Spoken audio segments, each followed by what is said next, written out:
right?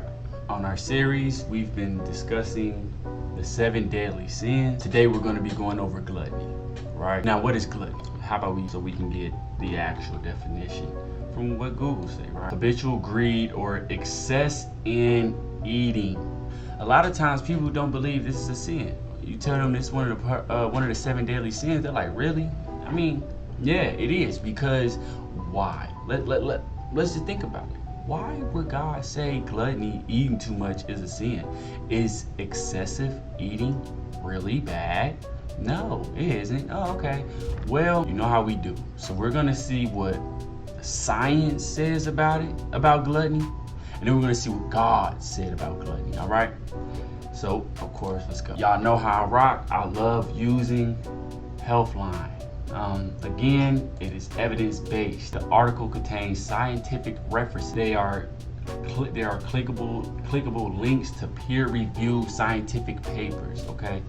This article is based on scientific evidence written by experts and fact-checked by experts. That is why I like to use Healthline. It's pretty efficient. So they're gonna go over 7 harmful effects of overeating, excess eating, right? There shouldn't be any if it wasn't meant to be. So clearly, as we know, there are some effects. Let's see. And at the bottom here, they have a great little summary of each. So I like that part. May promote excess body fat. That is a fact. Overeating is closely linked to excess body fat and obesity due to your body being in a calorie surplus.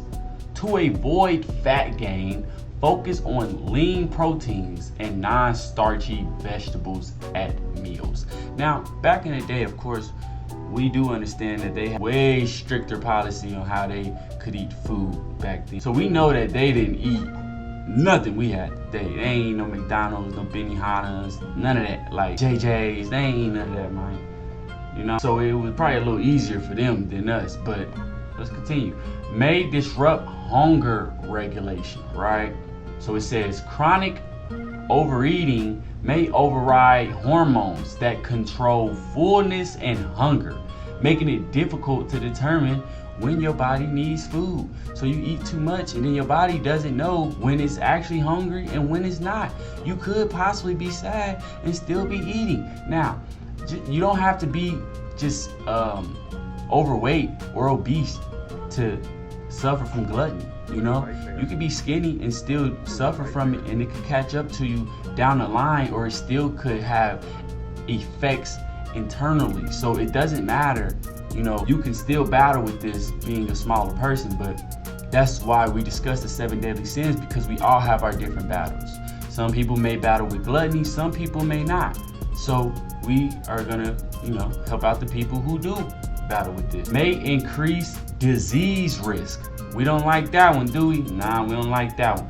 Chronic overeating may promote obesity and insulin resistance. 2 major risk factors for metabolic syndrome.